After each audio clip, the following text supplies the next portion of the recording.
En Côte d'Ivoire, le ministre de la Santé et de l'Hygiène publique, Eugène Akaouélé, a annoncé le démarrage officiel de la campagne de vaccination contre le Covid-19 en mars 2021. Selon le ministre Aouélé, le gouvernement s'est engagé à acquérir 200 000 doses de vaccins pour les populations. Les premières livraisons du vaccin Pfizer sont reportées à la mi-février compte tenu des retards dans la mise à disposition des vaccins. Le ministre a également souligné que l'évolution de la maladie du 8 décembre 2020 au 18 janvier 2021 indique une hausse des cas actifs, une augmentation du taux de positivité et une maîtrise du taux de létalité estimé à environ 0,55%.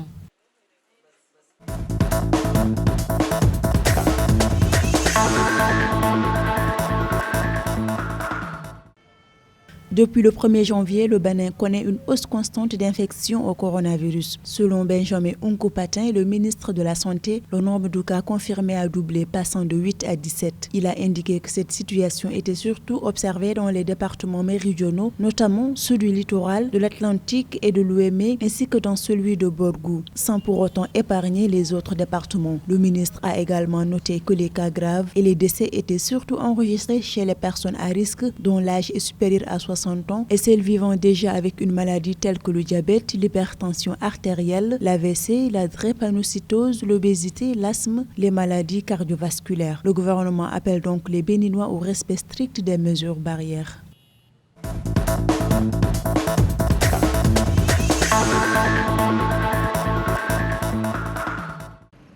Au Mali, la campagne de vaccination contre le Covid-19 est prévue en avril 2021. Selon le gouvernement malien, une commande de 8,444 millions de doses est déjà lancée pour une population d'environ 20 millions. En effet, le coût des vaccins coûtera à l'État du Mali 31 milliards de francs CFA, soit 47,65 millions d'euros.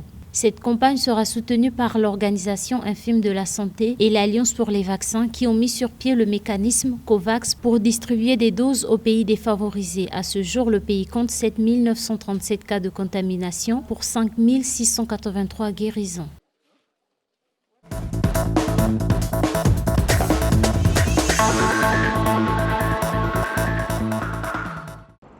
Au Zimbabwe, les personnels de première ligne seront les premiers à bénéficier du vaccin anti-Covid-19. L'annonce a été faite par le président Emmerson Mnangagwa lors d'un discours sur l'état de la nation le samedi 23 janvier à la State House. Le Zimbabwe a pris contact avec les pays qui ont développé les vaccins et le personnel de première ligne aura la priorité. Toutefois, il a exprimé sa satisfaction sur le confinement de 30 jours imposé début janvier, tout en avertissant que davantage de personnel de sécurité serait déployé s'il y a des indications que les citoyens ne respectent pas les protocoles de sécurité. Néanmoins, le président Mnangagwa déplore la disparition de 4 ministres du gouvernement et de plusieurs autres responsables qui ont succombé au Covid-19.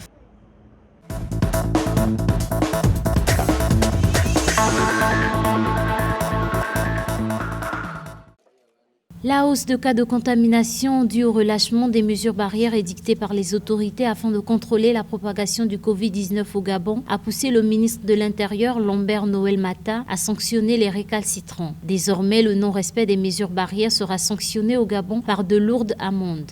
Dorénavant, ceux qui ne mettront pas le masque écoperont d'une amende comprise entre 25 000 à 200 000 francs CFA. Les rassemblements sont limités à 30 personnes. Quant aux hôtels et salles de fête qui ne vont pas se soumettre au respect de cette mesure et au protocole sanitaire, on court une amende de 5 millions à 10 millions de francs CFA. Pour les petits commerces, une amende comprise entre 100 000 et 5 millions de francs CFA. Le couvre-feu lui aussi est ramené de 20h du soir à 5h du matin à partir du 25 janvier.